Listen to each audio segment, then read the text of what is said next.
1, 2, 3. Bienvenidos al podcast El dinero no viene con instrucciones. Mi nombre es Ricardo Chavero, soy director general de Network Consulting. Llevo más de 10 años invirtiendo en el mercado de valores y me encanta aprender sobre cómo cuidar el dinero. Y yo soy Brenda Gómez, soy asesora financiera. He ayudado a más de 1,000 personas a mejorar y sanar sus finanzas. También disfruto mucho de aprender sobre el dinero. Síganos en nuestras redes sociales, Network MX, o búscanos en Google como asesorfinanciero.com.mx.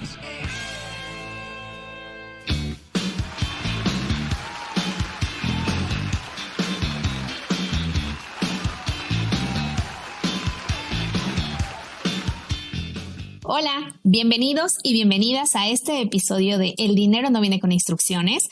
Nosotros somos Ricardo Chavero y Brenda Gómez. Hola, Ricardo. ¿Qué tal? Bienvenidos y bienvenidas.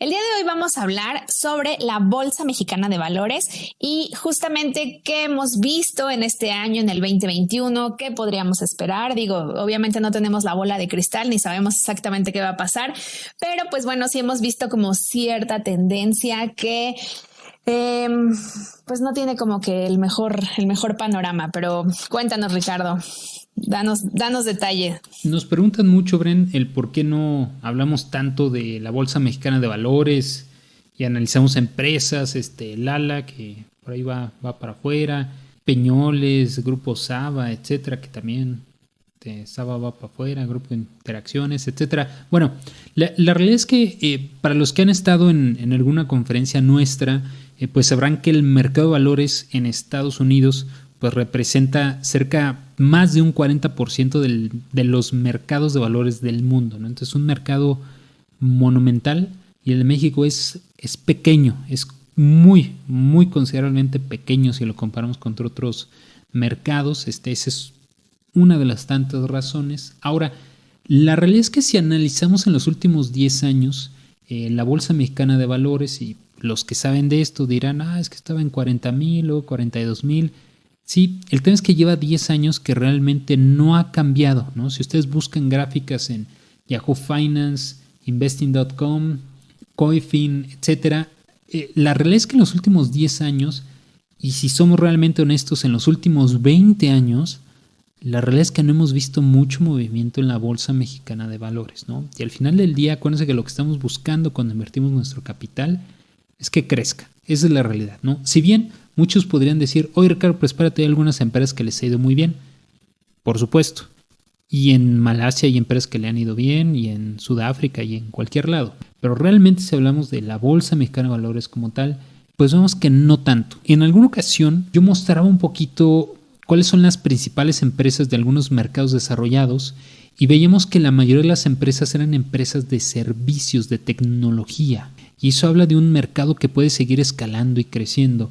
Y cuando nos volteamos a ver cómo se compone la bolsa de valores, pues vemos que carecemos de empresas de tecnología, no hay muchas empresas de servicios y además son bien poquitas empresas, ¿no? Entonces, acuérdense que específicamente en México es una regla para la mayoría del mundo que el mercado de valores no es la economía, pero yo creo que sobre todo en el caso de México, la Bolsa Mexicana de Valores no representa la economía, ¿no? Para empezar, son muy pocas empresas las que están listadas, pero además imagínense, lleva más de 42 meses sin ofertas públicas iniciales, o en inglés las famosas IPOs, Initial Public Offer.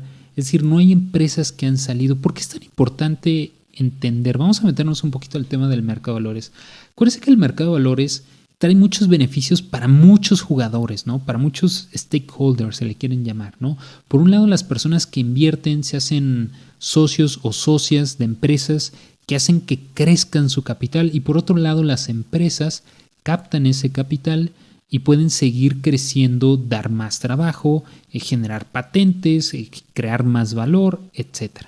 Pero lo que estamos viendo específicamente en el caso del mercado mexicano es que el hecho de que haya más de 6 empresas que en los últimos, pues depende de cuándo nos estén escuchando, ¿verdad? Pues si nos escuchan en octubre del 2021, en los últimos meses ha habido 6 empresas que han salido de la bolsa, ¿no? Que planean desenlistarse. Puede haber muchas razones antes de que corramos en pánico y empecemos a cambiar todo nuestro dinero a dólares, que siempre está bien diversificar. Lo que tenemos que entender es que, muchas empresas deciden hacerse públicas porque es una forma en la que se pueden financiar y de esa forma pueden seguir creciendo como empresas, traer mucho bienestar a muchas personas. Está bien. Eso obviamente trae un tema regulatorio, tienen que asumir ciertos costos, deben de realizar sus reportes trimestrales, están sujetos a mucha regulación, que específicamente en México tiene una regulación muy muy fuerte, incluso a nivel de Estados Unidos. Pero por otro lado, sabemos que la Bolsa Mexicana de Valores, lamentable o afortunadamente, no tiene mucha bursatilidad. ¿Y qué es eso? Que no se hacen muchas compras y ventas, ¿no? Hay algunas acciones que se enlistaron pues casi para cumplir con el requisito y que una vez al mes pues ahí ves una operación que hizo algún banco fuerte, nada más para que no las desenlisten y nada más, pero realmente no vemos que haya ese movimiento, ¿no? Entonces puede haber muchas razones, no me quiero meter específicamente a cada una de las empresas que ha decidido salir de la Bolsa Mexicana de Valores, que sí podemos decir, oye, pues no es una buena señal, ¿no? Obviamente no es una buena señal, ¿no? Con todo y que ya tenemos una segunda bolsa, pero obviamente no es una buena señal el hecho de que haya varias empresas públicas de cientos de millones de dólares que estén decidiendo dejar ese mercado. Ahora insisto, analicemos que la única razón por la que alguien dice, no, pues sabes que ya no quiero cotizar en la Bolsa Mexicana de Valores,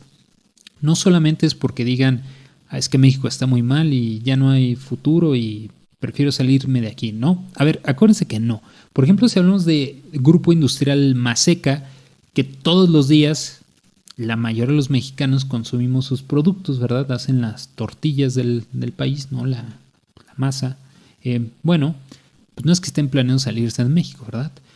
Lo que pasa es que muchas veces las decisiones que toman las empresas es, oye, me sigue conveniendo asumir este costo para poderme capitalizar como grupo financiero, sí o no. Eso es, digamos, una de las cosas que ellos deciden, ¿no? Muchas veces el caso de Santander, por ejemplo, que decían, oye, es que Santander se va a salir, porque ellos dicen, no, ¿sabes qué? Mejor, pues Santander España, pues recompra las acciones aquí, o Lala, que también ahí lo he visto en varios grupos de Facebook que están diciendo, no, es que pues tienen que subirse porque las recompraron a tanto y que no sé qué, y ahí tienes un rendimiento casi garantizado y demás. Bueno, a ver, punto número 1, tengan en cuenta que al momento de que se recompran, que eso pudiera ser una pregunta, ¿no? Oye, Ricardo, a ver, yo tengo acciones de tal empresa y se va a privatizar.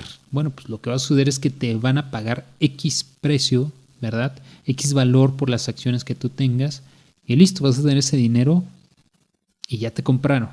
Entonces, es importante tener en cuenta que, por ejemplo, el caso de Santander que dice, oye, ¿sabes qué? Voy a adquirir esas acciones que están listadas, que están cotizando ahí, que es la parte pública que está cotizando porque hay otra parte privada, pues las compro y así ya no va a aparecer. Entonces, hay muchas razones por las que las empresas pueden querer ya no estar listadas. Puede ser por estrategia financiera, puede ser porque ya no les está funcionando, pero también puede ser porque ya no hay clima de inversión, ¿no? Un punto que hay que retomar y que eso es cierto, por ejemplo, la Bolsa Mexicana de Valores, como empresa, que también está listada en la misma Bolsa Mexicana de Valores, ha crecido muchísimo, pero uno de sus principales ingresos, para los que no lo saben, es por el sistema internacional de cotizaciones. Es decir, gran parte de los ingresos que tiene la Bolsa Mexicana de Valores, y ahora también Viva, no es necesariamente porque compran y vendan empresas que cotizan en México, sino más bien por compras y ventas de acciones que están listadas fuera. ¿Por qué es tan relevante tomar esto? Porque si bien podemos hablar de que GBM, Grupo Bursátil Mexicano, en un año creció 1 millón de clientes y mucha gente ya está entrando en el mercado de valores y me da mucho gusto, no necesariamente es porque se pusieran a comprar acciones locales, ¿no? Mucho de ese atractivo del mercado de valores ha sido más bien por empresas de fuera. ¿Y por qué es importante analizar esto, no? Porque entonces justamente lo que dicen es, oye, pues muchos, digamos, estudios financieros y analistas de opinión dicen, lo que pasa es que si en 42 meses no se han listado nuevas empresas, quiere decir que por un lado hace falta mucho trabajo con los empresarios de decir, oye, este mercado puede ser una forma en la que puedo seguir creciendo como empresario. Y por otro lado, pues por supuesto, de parte de los mexicanos, ¿no? De decir, oye, pues se está invirtiendo, ¿no? Ahora, no podemos voltear y decirnos, es que el mexicano promedio no invierte. No, a ver, espérense. Acuérdense que eso siempre ha sido, ¿no? Y aunque hoy, digamos, el 1% ahora quiere tener una cuenta de casa de bolsa, pues la realidad es que el 99% de los capitales son de inversionistas institucionales. ¿Qué quiere decir?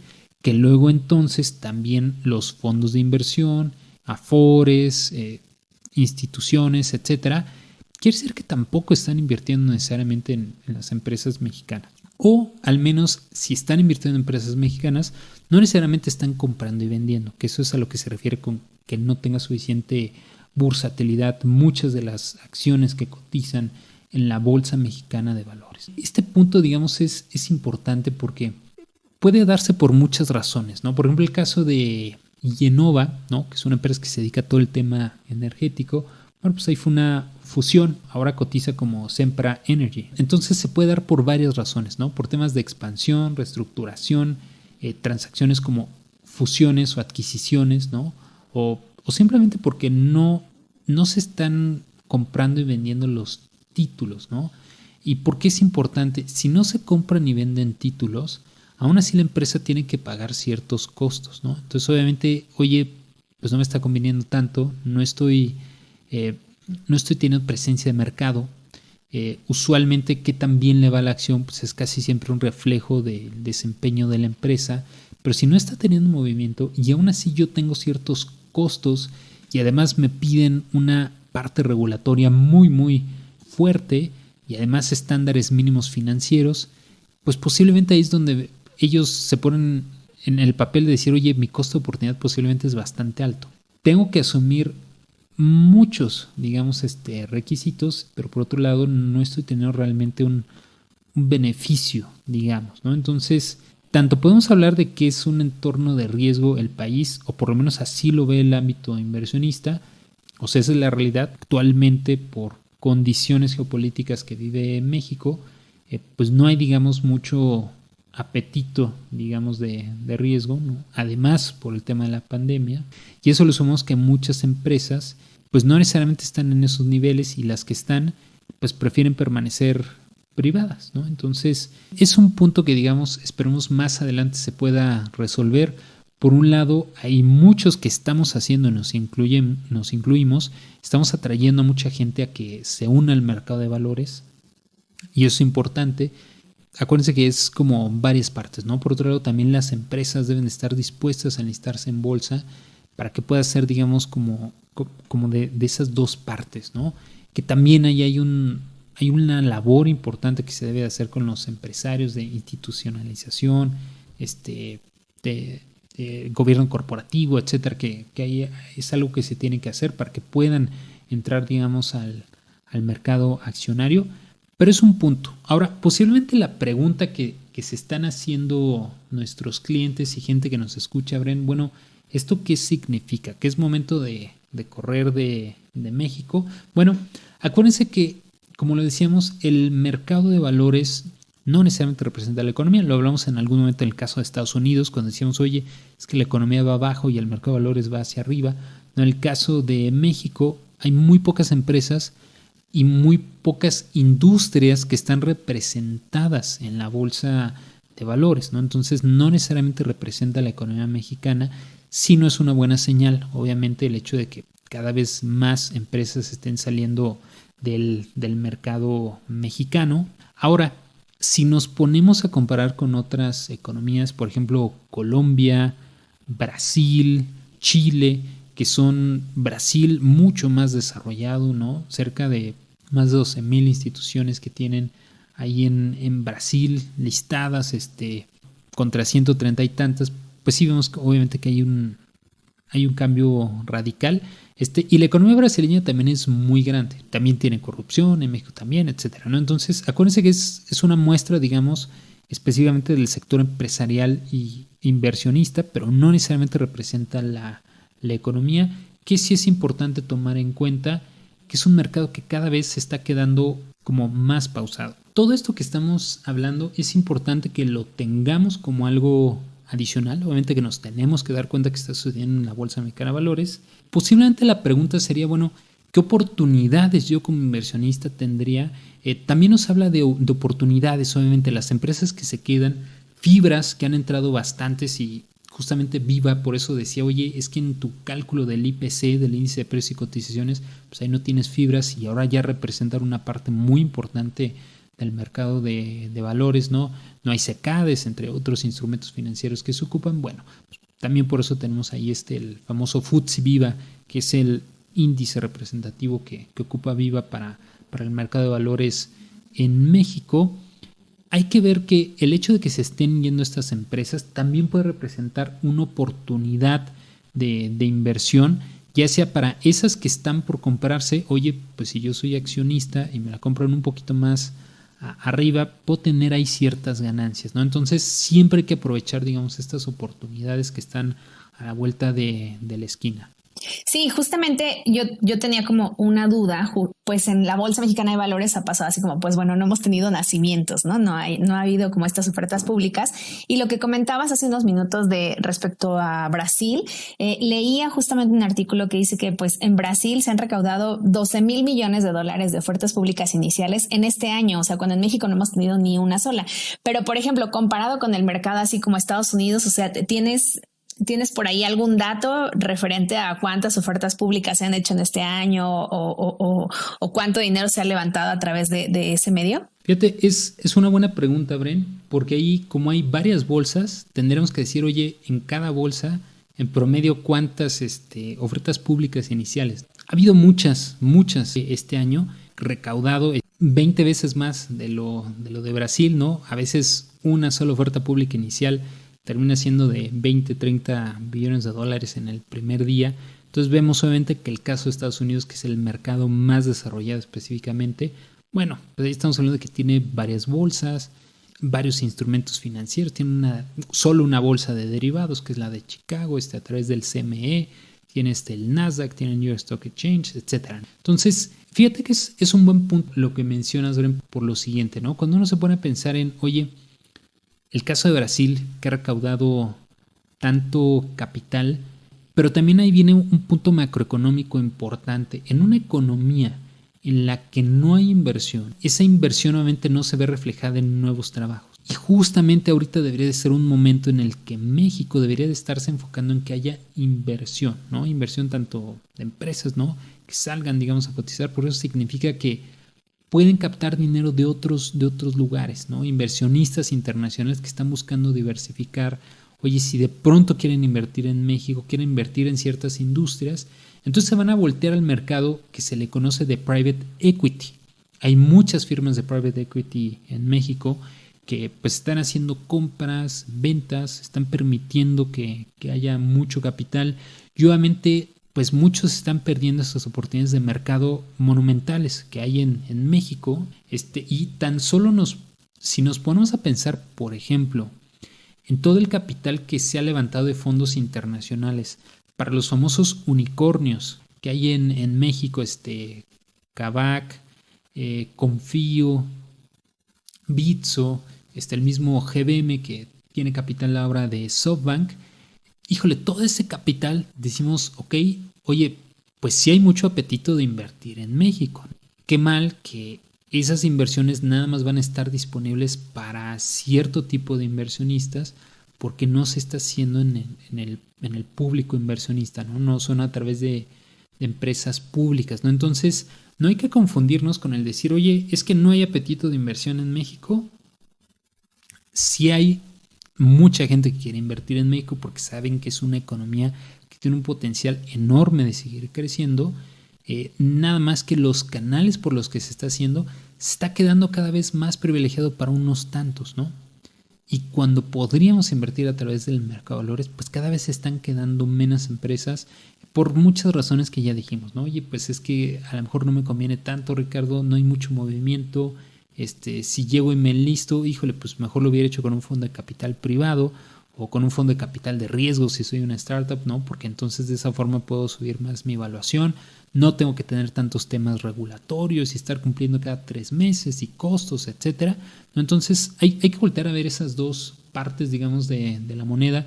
Por un lado, hay muchas empresas que están creciendo y están teniendo evaluaciones de billones de dólares, ¿no? Porque aprovechando lo que decías, Bren, por poner un ejemplo, hay empresas que están en su serie B, serie C de levantamiento de capital que captaron cerca de 52 millones de dólares. No tengo todas las cifras, pero sería interesante hacer ese comparativo si se acerca o no lo que captó el mercado brasileño a través de canales públicos, ¿no? Pero aquí a través de fondos de capital de riesgo o private equity, seguramente deben de estar números ahí muy similares, porque sí existe mucho apetito, digamos, de inversiones en nuestro país.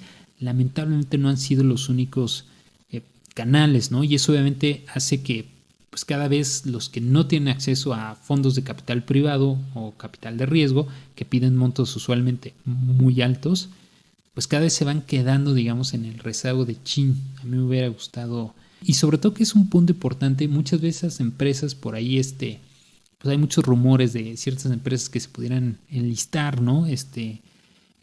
Rappi, por ejemplo, Confío, etcétera, pues están buscando enlistarse, pero ¿qué creen? No en México, están buscando enlistarse en Estados Unidos porque entonces van a tener acceso a esos mercados, siendo que son empresas mexicanas. Entonces es importante que revisar un poco más el tema del mercado de valores, si tienen acceso a alguna de estas plataformas de inversión en línea, que vayan revisando un poquito las empresas. Hemos hablado varias veces por qué hacer el famoso stock picking o seleccionar empresas, pues nosotros no necesariamente lo recomendamos porque en el largo plazo se vuelve un juego muy difícil de ganar contra inversiones pasivas, pero nunca está de más si de su portafolio dicen, oye, ¿sabes que el 10% quiero a lo mejor jugar un poquito a hacer stock picking? Bueno, ahí hay, digamos, empresas muy valiosas en el mercado mexicano que están buscando, digamos, esa atención y pueden tener ahí rendimientos interesantes, ¿no? Obviamente, ya sabemos que va relacionado con el debido riesgo que pudiera tener. Para ir cerrando, Brenda, acuérdense que el mercado de valores no necesariamente es una representación del mercado. El hecho de que sí el mercado de valores en México le ha ido muy mal en los últimos 10 años, no ha habido cada vez más ofertas públicas iniciales nuevas, hay empresas que se están desenlistando, da un aspecto negativo, pero por otro lado hay que hablar de que no necesariamente quiere decir que todos están asustados de invertir en México. Se están haciendo inversiones muy importantes, solo que no necesariamente a través de este canal de inversión. Y eso también hay que tenerlo en cuenta, ¿no? México se ve con mucho potencial, pero hay que dar, digamos, seguimiento a cómo se desarrolla, cómo podemos apoyar, pues acercándonos, digamos, obviamente a un asesor financiero que te puede recomendar cómo puedes aprovechar estas oportunidades. Recuerden que nos pueden encontrar como Network MX, ya sea en Instagram, en TikTok, nos pueden encontrar en Twitter o en Facebook. Nos pueden buscar como El Dinero No Viene Con Instrucciones.com, nos pueden buscar como asesorfinanciero.com.mx y recuerden que todos los martes y algunos otros días de la semana estamos teniendo webinar específicamente sobre el mercado de valores y cómo puedes dar ese primer paso para invertir en este mundo. Muchas gracias y hasta la próxima.